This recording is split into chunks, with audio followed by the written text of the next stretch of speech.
Sveiki, mėly bičiuliai.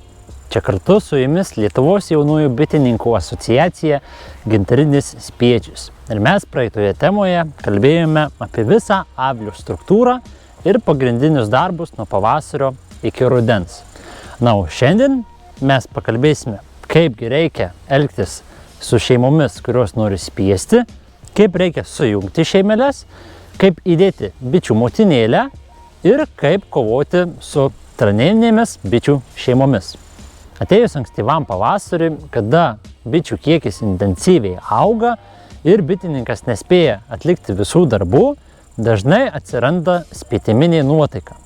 Spėtiminę nuotaiką galima pastebėti ant kurių. Ant jų yra siuvamos motininės akelės. Lopšelėje būna padėtas kiaušinėlis arba jau galite matyti kelių dienų lervutę. Tad tokiu atveju geriausia bitėm nuleisti kraują. Tikrai nesigąskite, mes bičių čia neskersime. Tiesiog iš avilio išimami keli rėmeliai, kuriuose yra dengtų perų, yra nedengtų perų.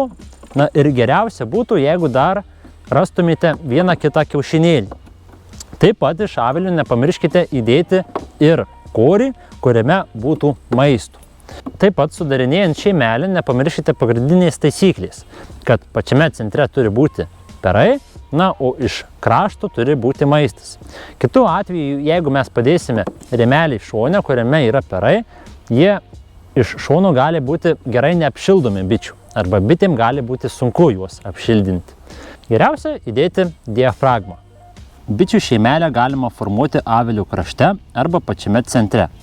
Kuo anksčiau yra sudaroma šeimelė, tuo mažiau reikia rėmelių jai sudaryti. Vasaros metu formuojant bičių šeimas reiktų naudoti daugiau bičių tam, kad suformuota šeimelė spėtų pasiruošti žiemai. Profesionalūs bitininkai šeimeles formuoja anksti pavasarį vos iš 3 ar 4 korių. Jas nuolat maitina, o prieš grikių žydėjimą jos būna tiek sustiprėję, kad spėja prinešti neblogą kiekį medaus. Šeimeles taip pat galima sudaryti iš kelių bičių šeimų, tik jas reikia gerai sudūminti, verta supurkšti melisų ekstraktų tirpalo ir sudarytą šeimelę kuriam laikui išvežti kur nors kitur nuo bityno. Sudarant šeimeles, sumažinkite lakas ir stebėkite, kad bitėms nepritrūktų vietos darbui. Žinoma, bitininkas pats nusprendžia, ar jis nori sudaryti naują bičių šeimelę. Nebūtina naują formuoti. Užtenka išimti keletą rėmų, geriau, kad būtų dengti perai, ir paskatinti kitą, mažesnę bičių šeimelę. Prieš tai darydami įsitikinkite, ar neperkelite bičių motinėlės. Taip pat nepamirškite šeimelę papildyti vaškuolėmis, kad bitės turėtų darbą. Kadangi atsiranda ir daugiau vietos, ir daug bičių pereina į kitą avilį, spėtiminė nuotaika dažniausia dingsta. Taip pat peržiūrėkite visus korius. Sudarant naują bičių šeimelę, jai reikalinga motinėlė. Tad sena palikama vienam avily, o į naująjį avilį įdedama motinėlė narvelyje, kuri dažniausiai būna jau apsivaisinusi. Galima dėti ir lopšelį, na, o blogiausių variantų, kuris užtrunka tikrai ilgiausia, bitės gali pačios užsiauginti bičių motinėlę. Sudaryta bičių šeimelė išvežama tolyn nuo bityno bent per 6 km, nes bitės skraido 3 km spinduliu.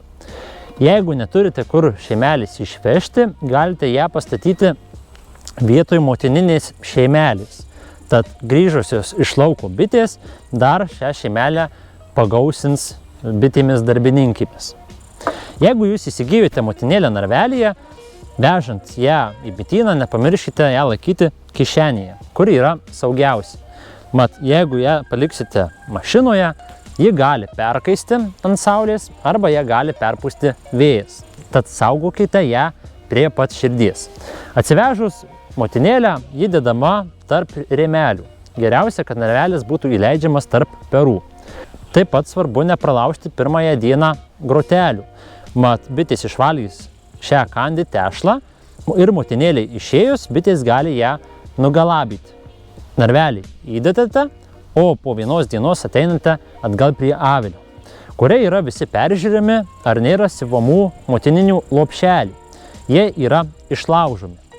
Jeigu ant narvelių yra mažusios durelės, jas galite pralaužti, o pro jas praeis tik bitės darbininkės. O pati motinėlė bus pajėgi apsiginti nuo bičių darbininkių, jeigu jos norės ją nužudyti. Dar po 2 dienų grįžtate atgal prie avilio, vėl peržiūrite, ar nėra motininių lopšelių ir galite įsitikinti, ar bitės darbininkės jau bando priimti motinėlę. Jeigu ant narvelio matote, kad bitės bando maitinti motinėlę, tai motinėlė, galima sakyti, jau beveik priimta. O jeigu bitės darbininkės bando ją nugilti, tai dar palaikykite motinėlę bent 1 dieną. Išlaužus didžiuosius vartelius, bitės išvalgo kandį tešlą, o bičių motinėlė gali pagaliau išeiti ir dėti kiaušinėlius. Jeigu dedate motininį lopšelį, nepurtykite jo, nemėtykite ir nevartykite. Taip pat jį reikėtų iki bityno gabenti šiltai. Jeigu nenorite ar neturite laiko pirkti iš motinėlių augintojų lopšelių, galite iš kito avilio, kuris nori spiesti, perkelti korį, ant kurio jau yra pasiūtas motininis lopšys. Atėjus ankstyvam pavasarį, kai bitininkas peržiūri bičių šeimas, dažnai pasitaiko silpnų bičių šeimelių. Tokiu atveju silpnas bičių šeimas geriausia prijungti prie stipresnių. Tik nepamirškite peržiūrėti visus korius ir surasti bičių motinėlę. Bičių motinėlę geriausia mesti į dūminę arba įdėti į narvelį ir ją panaudoti kitiems tikslams. Taip pat, norint sujungti bičių šeimas, jas reikia turėti vieną šalia kitos. Kitu atveju avilys nuvežamas bent 6 km tolyn nuo bityno ir palaikomas bent 2 savaitės. Po 2 savaičių avilį pagrąžinus atgal galima jungti jau šeimeles. Taip pat bites verta sudūminti stipriai dūmais, kadangi bitės prisisiurbia medaus ir jos būna ramesnės. Verta nusipirkti ir melisų ekstraktų. Tiesiog paimamas geras litras vandens, įlašinama porą lašų ekstrakto ir vieno ir kito avilio bitės yra supurškiamos. Tokiu atveju susilygina abiejų avilių kvapai ir galite pilnai perkelti rėmelius į kitą avilį. Sujungus bičių šeimas verta avilį pastatyti per patį vidurį, kad ir vieno ir kito avilio bitės grįžtų atgal į namus. Dažnai aviliuose pasitaiko tokių atvejų, kad bičių šeima sutranėja. Traninė bičių šeima tai tokia šeima, kurioje bitės darbininkės pradeda dėti kiaušinėlius. Kadangi bitės darbininkės nesiporuoja su tranais, iš jų padėtų kiaušinėlių išsirita tik tranai. Tokia šeima susiformuoja tais atvejais, kada prarandama bičių motina, o bitės darbininkės nebegali jos užsiauginti. Tad traninę bičių šeimą galime atskirti iš netaisyklingai išmėtytų dengtų perų, o korio akelėse galite matyti daug netaisyklingai išmėtytų kiaušinėlių, kurie gali būti net ir ant korio akelės sienelių. Yra 2 būdai, kaip elgtis su tokia bičių šeima. Pirmas būdas – tokią šeimelę sujungti su kita normaliai funkcionuojančia bičių šeimele. O antras būdas – paimti visus korius, juos nunešti toliau nuo bityno ir iškratyti į pievą. Grįžus atgal prie avilio, visus korius perrinkti. Tai avilyje paliekami normalūs koriai, o visi, kuriuose yra kiaušinėlių arba perų, jie yra perkeliami į kitą avilį. Taip pat verta iš normaliai funkcionuojančios šeimos perkelti ir dengtų perų, ir kiaušinėlių, ir lervučių. O galiausia įdedama motinėlė narvelyje, kuri geriausia, kad būtų apsivaisinusi. Praėjus porą dienų motinėlė yra išleidžiama, o dar po kelių savaičių galite grįžti ir įsitikinti, kaip ši bičių šeimelė funkcionuoja. Žinoma, yra daug bičių šeimelių, skaidymo, jų jungimo ar motinėlės įdėjimo būdų. Bet jeigu aš apie juos visus kalbėčiau, tikrai užtrukčiau ne 1 savaitę. Geriausia patirtimi dalinasi patys bičiuliai. Tad kol kas tiek apie tą darbą su daugiaaukščiais aviliais.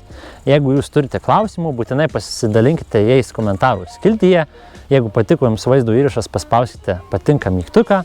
Kaip visuomet su jumis buvo Lietuvos jaunųjų bitininkų asociacija Gintarinis Spiečius ir aš, jūsų ištikimas bičiulis Vilius.